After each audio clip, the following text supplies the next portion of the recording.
Assalamualaikum warahmatullahi wabarakatuh. Mga kapatid, kung alam mong may problema, may kailangan ang iyong kaibigan, ang iyong kapatid, tulungan mo ito sa abot ng iyong makakaya.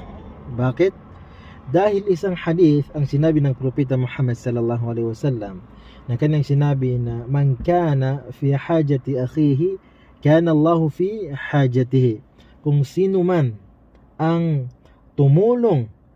tulungan niya ang kanyang kaibigan sa kanyang mga pangangailangan, tutulungan din siya ng Allah subhanahu wa ta'ala sa kanyang pangangailangan. Wa man farraja an muslimin kurbatan farrajallahu anhu kurbatan min kurabi yawmil qiyamah. Subhanallah.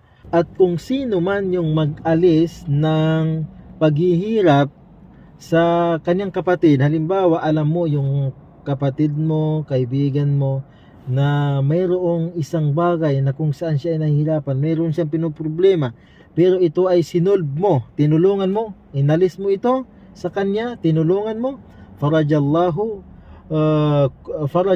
anhu kurbatan min kurabi yawmil qiyamah.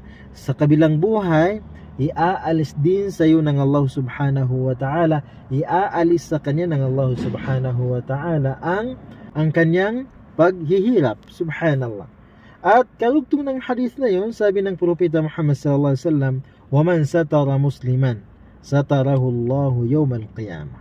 At kung sino man yung magtago ng kapintasan, takpan niya yung kapintasan ng kanyang kaibigan, kanyang kapatid, katotohanan, natatakpan din, itatago din ng Allah subhanahu wa ta'ala ang kanyang mga kapintasan sa yawmul qiyamah. So mga kapatid, sa hadith na ito, naintindihan natin na nararapat sa atin na tulungan ang ating kaibigan at takpan, itago ang kanyang mga kapintasan. Lahat naman tayo may kapintasan .